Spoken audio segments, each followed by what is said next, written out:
Laqad ja'akum rasulun min anfusikum azizun alayhi ma anittum harisun alaykum bil mu'minina raufur rahim. Juve ju ka ardhur një pejgamber, Allah i thot, o ju arab, juve ju ka ardhur në mesin e juve në i dërguar një pejgamber, i cili është nga mesi juaj, ju e njeni mirë Muhammedin alayhi salatu wasalam. Kush është ky? Azizun alayhi ma anittum. Shumë është i dhimbshëm. Kur ka ndërgju për vutjen e muslimanëve ju ka dhimbë, kur ka pasë njerëzit nuk falen, kur ka pasë njerëzit persekutohen, kur ka pasë njerëzit janë ngjelt madh, pinë alkool, e bën zina, i vrosin fëmijët e vet në varr, adhurojnë puta përpas Allahut xhaleshanu. Allah zot të dashur.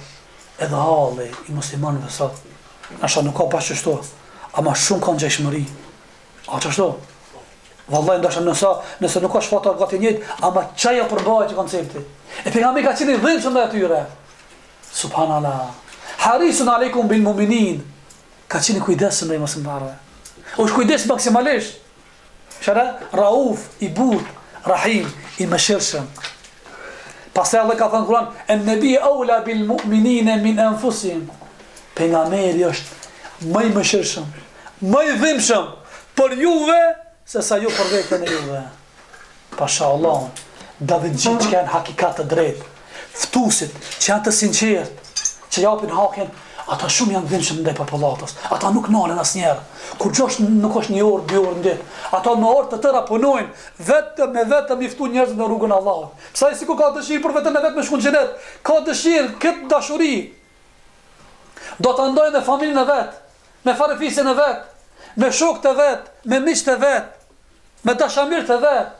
Jo për vetën e vet, se na vetën tonë shikojmë. Jo vetëm kaç me kufizu Islamin, apo thirrën, na duhet edhe me përhap të tjerë. Andaj mos harroni, ftesat që u bëhet muslimanëve, shoqërohet me urtësi dhe këshilla dashamirësie.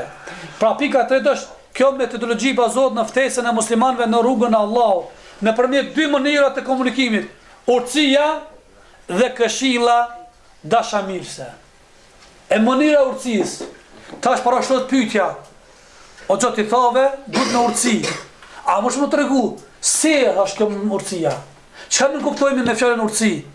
Si trajtohet, si shpjegohet urtësia? Mënyra e urtësisë.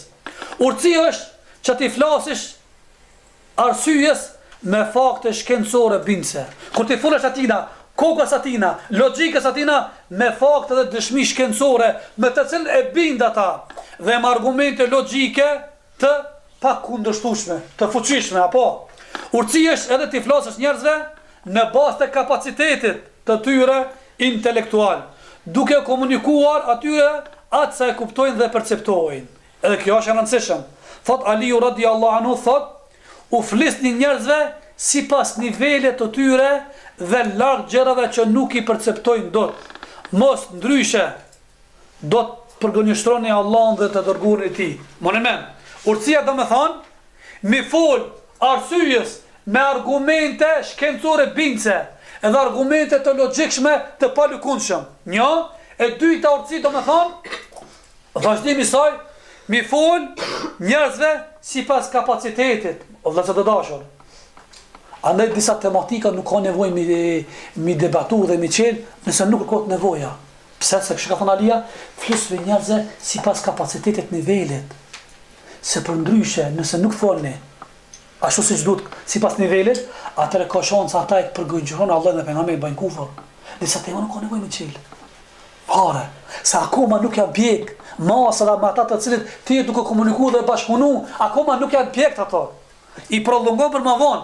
Flitni sipas kapacitetit. Urtësi është edhe të flasësh në gjuhën që e kuptojnë dhe reagojnë. Allahu ka thënë Kur'an, dëgjoj se si Allah ka thënë Kur'an për pejgambert, në çfarë gjuhë ka fol popullit vet. Ka thënë: "Wa ma arsalna min rasulin illa bi lisani qaumi li yubayyin lahum." Çfarë thotë Allah? Ne nuk kemi dërguar asnjë të dërguar përveç se në gjuhën e popullit të tij, për t'ia shpjeguar atyre shpalljen e Islamit, Kur'anin. Do të më njoh gjuhën e popullit tan. Kur tham gjuhën, çfarë nuk kupton kjo? Kuptimi i ajetit nuk është i kufizuar vetëm me gjuhën përkatëse që ka flet një populli. Kinezëve tu fles kinezëve, rusëve tu fles në gjuhën ruse e tjerë, por edhe duke folur shtresës së thjesht, në gjuhën më thjesht, lindorëve në gjuhën lindore, perëndimorëve me gjuhën e perëndimit, njerëzve të shekullit 21 me gjuhën e këtij shekulli e jo me gjuhën e shekullit të kaluar. Për shembull, shkojmë në fshat, duhet ta folin gjuhën e fshatarëve. Me njerëz që janë thjesht, nuk janë të avancuar, duhet me ul nivelin e tyre me fol. Nëse do më kon i kapshëm, nëse do më kon i kuptueshëm, nëse do me pas sukses, ti ndoshta nuk zbret, ti ndoshta e man atë nivelin atë stilin tën të ligjërimit. Mirë po, nuk sjell dobi, asnjëri s'ka kuptuar fare. Secili do të thënë për shtëpinë e vet, edhe nuk ka shka për të kallëzuar te familja vet, se çka tha ligjëruesi apo hoxha, apo ftuesi apo kështu me radhë. Po, duhesh të njefsh gjuhën e popullit. Nëse do me qenë i suksesshëm në davetin tanë. Prej urtësisë është që ti trajtoj njerëzit me zemër butësi. Derisa u komunikojmë urdhëresat dhe ndalesat e Allahut. Subhanallah. Qëre, lipët që para se të komunikosh ligjet hyjnore, ti kemi përgatitur shpirtërisht dhe moralisht, duke respektuar kështu traditën profetike e cila na këshillon. Çka na këshillon? Ku thot yasira wala tuasira, lehtësoni dhe mos vështirësoni. Ta të keni parasysh këtë parim. Nga urtësia është gjithmonë lehtësoni e mos vështirësoni. Përgëzoni njerëzit, jepni myshde, e mos i friksoni, e mos i tërheqni apo i largoni nga feja, se ka disa prej njerëzve duke dash me babir, mi afru njerëzit, bëhet shkak të largohen. Po, njerëzit nuk duhen garguar me detyra dhe përgjegjësi që nuk mund t'i bëjnë bisupe e pastaj të heqin dorë prej teje duke thënë të dëgjuam, mirë po, të kundërshtuam. Sa po na ngon tepër, andaj nuk është kjo e udhës. Ndërsa pejgamberi Allahut thoshte, kur t'ju urdhëroj me diçka, veproni sipas mundësive. Kur t'ju urdhëroj sipas mundësive. E prej urtësisë është që të kemi një listë prioritetësh të urdhëresave dhe ndalesave, ku çdo gjë jepet sipas kohës, vendit dhe rëndësisë. Kjo quhet fiqhul awliya. Quhet fiki gjërave prioritative. Ta kish parasysh në listën tonë, me batë renditjen, cila është më rëndësishmja, pi asaj fillo mi ftu njerëzit. Jo, nga fundit edhe me dhonë me ngrit në fillim. Kjo është gabim. Ta kish parasysh. S'është as pak e qelluar dhe përshtatshëm të flasim njerëzve në çështjen dytësore, ndërsa ata i shkelin me dy komparimit kryesore. Monen men këtë pikën, o vëllezër të dashur. Nuk është e udhës, e as e drejt, e as e përshtatshëm, mi u fol njerëzit po gjanat dytës dorë sekundare, ndërsa këta i shkelin farzët kryesore me dy komët e vet. Si atyre nuk mund t'ju flasësh për vlerën e lemoshës vullnetare sadakon, ata nuk japin zakatin. Nuk e flitet për vlerën e namazës duha, ndërkohë që ata nuk e falin farzin. Nuk i flitet për udhëresat e ndalesat, pa e pasur idenë për fare për akiden. Nuk fu kjo është halal, kjo është haram, ai nuk di çka është imani, nuk di çka është akida, besimi në Allahun, në rububiyen, në uluhiyen, në asma o sifat, nuk e di ç'është shirku, ç'është shirku i madh, shirku i vogël, ç'është kufri, ç'është nifaku, besimi në ditën e gjykimit, besimi në melek, në pejgamberët e Allahut, në librat e Allahut. Kjo është ajo kryesorja imani, ndërsa ti fol për gjëra të tjera. E prish renditjen. Andaj duhet një listë në vendos gjërat prioritative, ato mi shkruajt sipas asaj do të vazhdosh dhe hecis. Transmeton argument për këtë, do të cilë argument se duhet gjërat sipas renditjes. Më të rëndësishëm, transmeton Imam Buhariu nga Abdullah ibn Abbasi, thotë se i dërguari i Allahut Muhamedi alayhis salam kur u nis Muadh ibn Jabeli për me shku në Yemen, çka i tha pejgamberi Allahut, ja Muadh, ti duke shkuar tek një popull i thartë e librit, që e njohin librin, e para punë, që kemi ftu njerëz është, ti ftosh në adhurimin një, më largu besimet të kota, ftoj njerëzit në shahadetin la ilaha illallah, Muhammed Rasulullah, e ti ftosh që është besimi, që është Allah me dhënë të adhurohet, Allah meriton të mbështetet, Allah meriton të frigohet, Allah meriton shpresat tek ai duhet të mbështetemi, më largu këtë besime dhe të kota dhe të fliqura. Pastaj nëse pranoj këta, atëherë thuaj se Allah i ka bërë farz dhe obligim 5 kohë namazit gjatë ditës natës. Kështu renditjen sefte imanin, kështu kur ta pranojnë edhe kuptojnë mirë dhe kanë qartë, atëre mundesh të shkosh në shkallën e dytë që është namazi. Kështu pas e ka thonë se pranon namazin, pastaj thuj se Allahu u ka bë farz zakatin pas sunekëve të cilët kanë pasuri, ju dhon të varfërve edhe kështu me rregull. E shohim se Muhamedi alayhis salam nuk ka ngarku të falë namazin vetëm pasi ta ka njohur Allahun një. Mungesa e urtësisë është kur dikush tregohet strikt me nafile, a e le pas dore farzin. Kjo mungesë urtësisë. I me duke fort urtësia, apo? Te pika e tretë. Strikt, nuk shlon pe të sunetet, të nafilet, të vullnetarët, të mustahabatët, a të farzët fare nuk çon kokën. O vëllezër të dashur. Po, një ndër rregullat e njohura në këtë fushë është se Allahu nuk e pranon nafilen përderisa nuk e përmbush farzin. Allah ka disa obligime natën, nuk ti pranon ditën pa kryer natën, më në. Dhe kjo rregullore. Kurse disa dietar kanë thënë, ata që e angazhon farzi dhe lë nafilen është njëri justifikuar, i arsyeshëm, pranohet. Kurse ata që angazhon nafilja dhe lë farzën, kjo është kapadi. Taravije kursi le si huq, nuk e fal yatsin sa vajnë drejken kinien akshamin. Kjo është kapadi, kisa të ditë. Ama e falë sabajnë, drejken kinien akshamin yatsin, se ka falë taravijen. Arsitohet, si ka falë farzët. Ka përdor urtësi në metodën dhe zbatimin e fesë Allahu. Jo ka e prapa. Në të njëjtën linjë qëndron edhe marrja me çështjet e diskutueshme, ku shumë njerëz humbin çështjet që gëzojnë unanimitetin e mbar umetit. Po, disa njerëz për shembull, për fat keq, debate kanë diskutim, folin familjet e tyre për mbulesën i kabin, te familja vet ata s'kan as i gjat mbulesë në trupin e tyre. Kjo shejtanit ban ka futi në kurthan komplote. Kjo nuk është urtësi. Urtësi në të mbulojnë trupat e tyre, në të mbulojnë kokat e tyre, më pastaj fillon mu avancu. Edhe kjo është nga mungesa e urtësisë ka njerëz, po. Shumë është gabimsi. Ata e në lakuriq, pa mbulesa. Ma të ndoshta edhe me minje, funi, ti furat i për nikabin, se nikabi është obligim, nikabi është farz. Kjo është gabim, kjo është budallaki.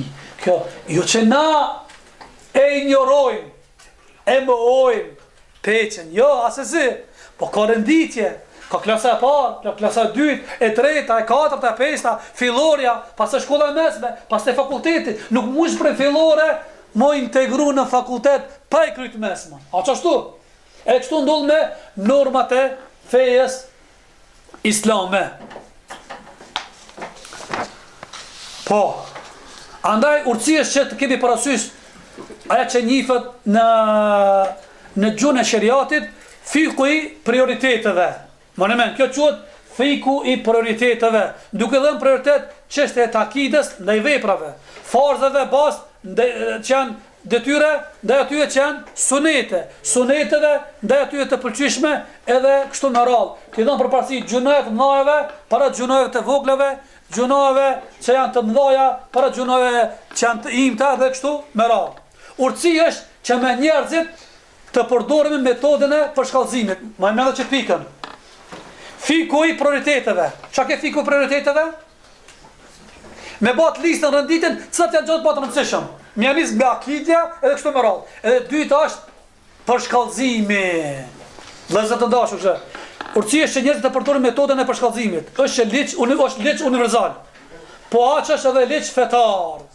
Lidhur me faktin që është ligj universal, këtë vërejmë qartësisht në krijimin e njeriu, që fillon nga pika, që fillon nga pika far, pastaj bëhet një copë mishi, pastaj bëhet eshtra, pastaj vishën mish, bëhet krijesë njerëzore, pastaj lind, pastaj bëhet fosh që ushqehet me çupshën e nënës, fëmijë i ri, burr, plak, për të cilën Allah ka thënë, që ka thënë Allah në Kur'an, "Wa qad khalaqakum atwara", vërtet na e kemi krijuar me etapa. O vëllezër, dëgjoni me vëmendje ju këto mensor. Duhet metodën e përshkallëzimit, që ka ligj edhe universal, një ashtu dhe ligj fetar, që njeriu një pikë, për një pike, bëhet eshtër, pas e bëhet misht, pas e bëhet fëmijë, lind në barkun e nënës, fëmijë, burr, plakët, ashtu dhe ligje. Jo për një vjetë këtë do më bë musliman. A për 6 muaj në familjen tonë, krejt, nan, bab, vlla, motër, vet, gruan e vlat. Me kohë. Fëmija pa qëndruar 9 muaj nuk del dynja. Ti ke dëshirë për 1 muaj. 1 muaj ama dështon projekte. E disa të rikë, kjo është për trit, ma shumë jap theks dhe qanë, që ngutën, kanë dëshirë për njerë. Për njerë mu bëke, kjo për njerë nuk banë. Ta kish parasysh metodën e përshkallëzimit. E njëjta gjëvlinë dhe për botën bimore, qëre? E cila se na fillën e ka nga një farë, që kalon në fazën tjetër, derisa bëhet bim, pastaj bëhet pemë, pastaj mbushet me kokra dhe bëhet fryt dhe bereqet. Ashtu është edhe ligji fetar. Pasi Allahu e ka urdhëruar profetin e tij, që fillimisht ta kultivoj bazën e besimit, akidës, pastaj të moralve, gjë e cila vëret më njëherë në surrat e shpallura në Mekë. E keni pa në Mekë? Për akide, për ditën e gjykimit, për natën e vorit. Po, ajetet që flasin, që quhet periudha mekase, 13 vite, thjesht flasin për ngritjen, konstatimin e akidës dhe besimit. Pastaj, kur është bë faza e dytë, që quhet faza medinase, që atër është bë farë namazi, agjërimi, zeqati, agji, sadakaja, respekti prindëve, e farefisit, e fëqyt kështu më radhë, për shkallëzim. Nëse nuk e ndjek këta për shkallëzimin, është një rregull në fik quhet men istajala qabla awani uqiba bi hurmani. Ai cili përshpejton punë para se të pjekë në kohën e duhur, Allahu e privon për asaj mirësie. Nëse dikush e shikon një mull, e cila është një deg, nga jashtë e jo që provokon lakmi për më hangër, mirë pa akoma s'o shpjek, ti nëse nuk atë mullën, edhe do më hangër, si e shion atë mullën? E tha, ai kana se ti u shpejtove, kishe dëshirë mongër, nuk e la dhe pak të pjekët. Duhet pjekën disa kushte dhe rrethana, ambienti, nuk duhet të gutmi, po duhet të ndjekmi metodën e përshkallëzimit. Andaj se të kanë ardhur meselët e akidës, pastaj namazi, pastaj mbas xhiretit, zakati, agjërimi dhe kështu me radhë. E njëjta linjë përshkallëzimi u ndoq edhe me ndalesat. Këshiremon men, edhe të ndalesat kanë ndodhur njëjta. Ju e dini, ka thënë Aisha radhiyallahu anha se Allahu xhaleshanu pejgamberit në ndalimin e alkoolit ka përdorur disa faza. Njëherë mos u futni namaz me fal duke qenë të dhëur. Apo? E dyta derisa mos uni çka? Atëra tha hekni dorë për alkooli. Ka thënë Aisha radhiyallahu anha, po të kishte zbrit Allahu ajet për njerë, heshni dorë nga alkooli, asnjëri s'e kishte. Sa të kam pi shumë alkoolin. Para se më bë musliman, sahabë, kam pi shumë, tepër. Ama për shkallë ndalesën për njerë dikuna. Mos e bë mi njerë, ai po makim me vite të tëra ka pi duanin për njerë. Ka dale. Për shkallëzim. Edhe gjona tjera ndalesat, nëse do be qeni suksesshëm, edhe me pos, çka? Ardhmëri, të mirë të shëndosh. Qashtu janë, thot, për shkallëzimin ndalesave, duke, sikur të thot, fillon me ato gjëra që ka cenojnë dinjitetin e njeriu. Ato që këtojnë prishjen e rrendet e jetës, siç është vrasja, marrëdhëniet jashtëmartësore, zinaja, vrasja e fëmijëve nga frika e varfërisë, keqpërdorimi i pasurisë së jetimit, shkelja e besës, mendjemallësia, arroganca, të cilët kanë të bëjnë më shumë me aspektin moral sesa në aspektin ligjor shariatik. Këshire për shkallëzim.